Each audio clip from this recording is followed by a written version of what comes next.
Well, a veteran may lose his home all because of an American flag in his flower pot.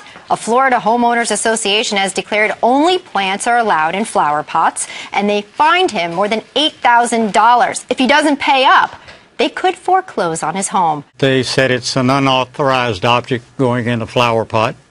And you felt what about that? Well, I feel very strongly about the American flag. There's people that are still fighting wars and strapping on guns to protect me and the people I love.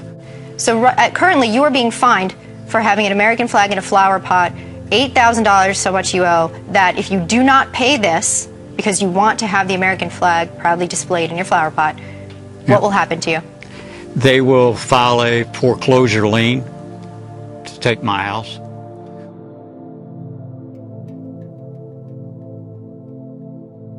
If you've looked around the streets of your own hometown and maybe you've seen stuff that looks like it came out of a war zone, well, get used to it.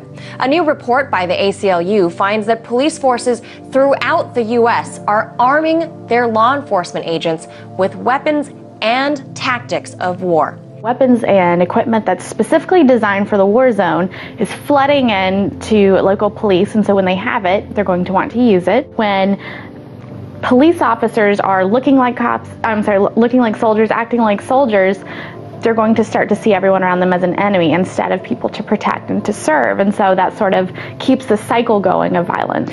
And what we've seen is that specifically through this 1033 program, which that's the Department of Defense program that transfers weapons and vehicles and all this equipment to police departments for free, this is reaching every state. All 50 states, 4 U.S. territories, almost $5 billion worth of equipment has been handed out since this program was enacted. We see that no one is really safe from this.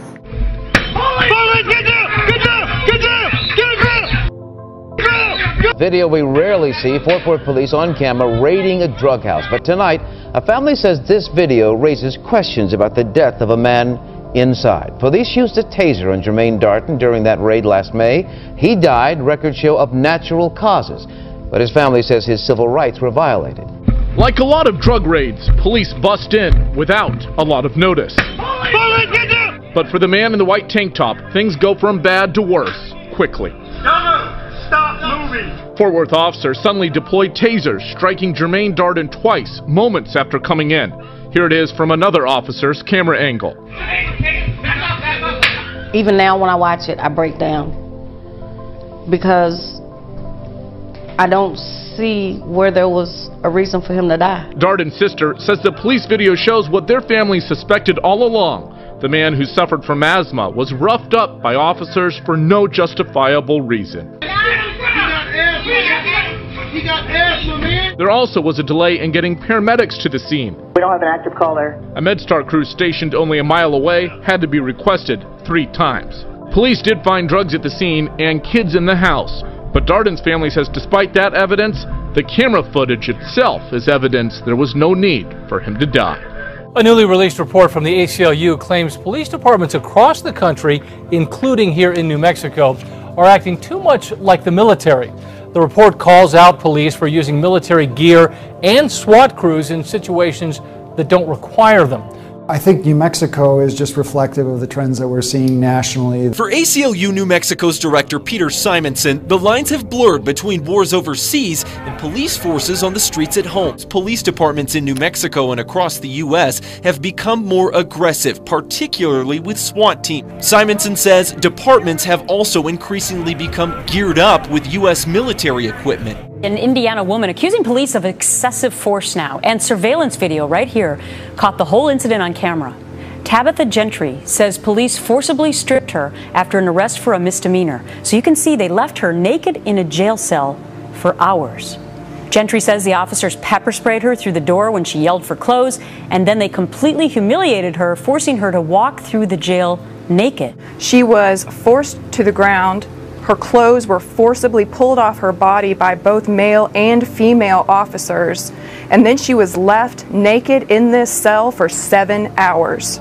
I know that officers sometimes perform a cavity search, so they need to take off clothes, but it's your understanding that that was not necessary in this case, right? There was no cavity search. There was no search at all. This was a humiliation tactic. This appalling story that he reported on yesterday was picked up by Drudge, a woman who was forced to strip naked at gunpoint during a terrifying SWAT raid. This is Homeland Security coming into her home, and of course, as usual, we don't get any explanation as to why they did this. Well, this is basically a couple in Florida. They were the victims of a dawn raid on their home by both police and DHS agents. They basically burst into the house at 6 a.m. The couple were in the shower. They just got out of the shower, so they were wrapped in towels. So you had basically a naked woman being forced onto the ground at gunpoint. And after that, they spent 2 hours trashing their house. Said apparently they were looking for electronics and laptops. She described it as, quote, 2 hours of pure hell. They trashed the house and left again. DHS itself is turning into this kind of national police force, this standing army that is increasingly becoming outside of the law. How about this idea? Taxed for the miles you drive? More than a dozen states are considering charging drivers based on just how many miles they drive. Our national correspondent Christine Frazao takes a look at what this means in the future for everyone.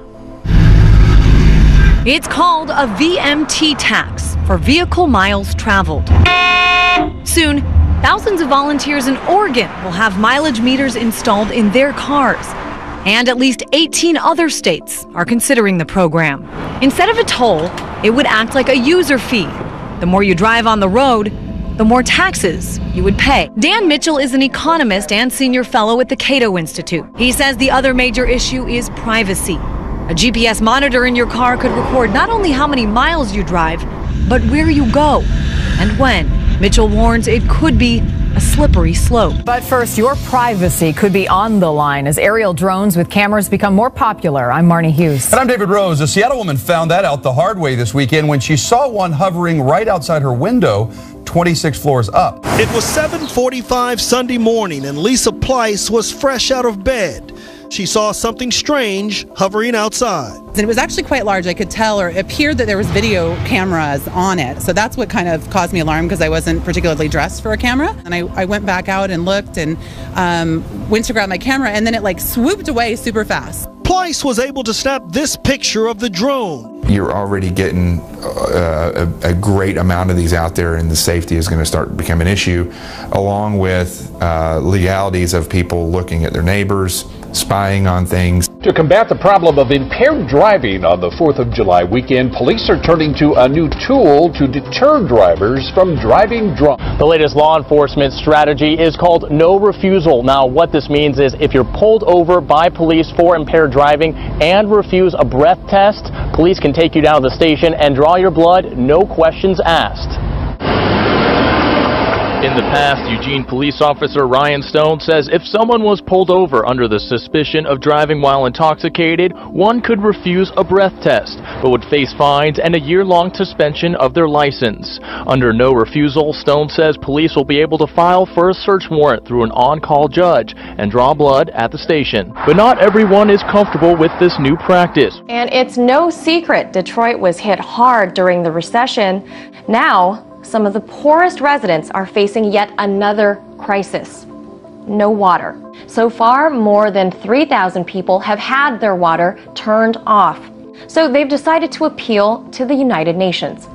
4 groups submitted a request to the UN Special Rapporteur this week.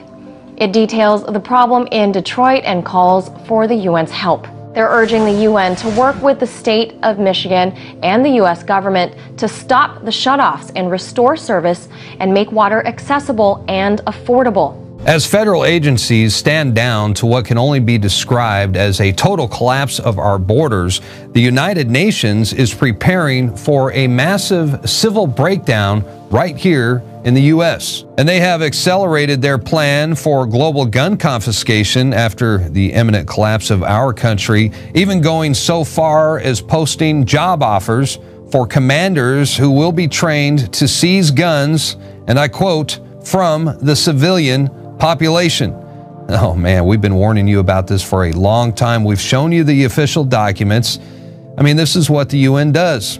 They've done it worldwide, and I guess they think we are next. A posting on the United Nations Career Opportunities page announces a vacancy for the position of Disarmament, Demobilization, and Reintegration Officer under the UN's Department of Peacekeeping Operations in New York. So they plan to use the border collapse to bring down this country and usher in martial law.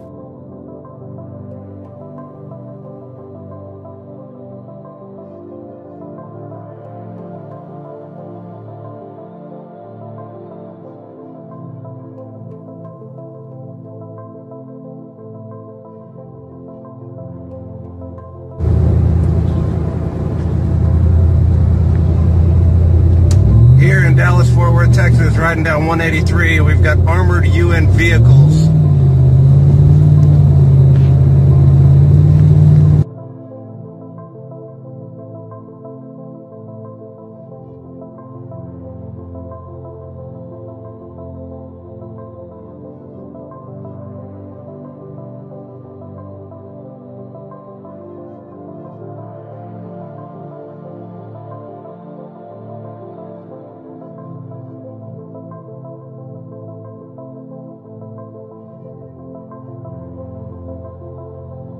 We've all heard of preemptive strikes, but what about preemptive prosecutions? Muslims in the U.S. are outraged by what appears to be America's latest tactic in its war on terror, entrapping people it suspects might plan terrorist acts in the future.